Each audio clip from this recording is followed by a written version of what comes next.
Hi all, it's Arshad from Tech School of Motoring.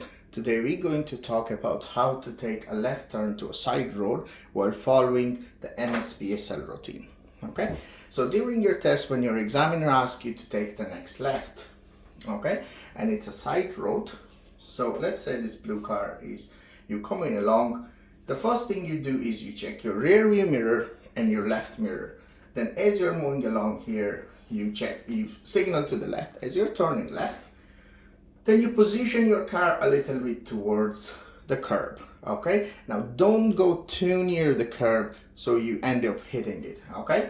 Then you start to use the brake slightly to slow the car down, okay? That's what's S for, slow down, and then L for look. So when you come here, you look. You check your left mirror and you look into that road, okay?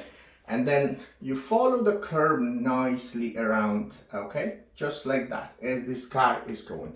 So this is very important to follow the curb like that, okay?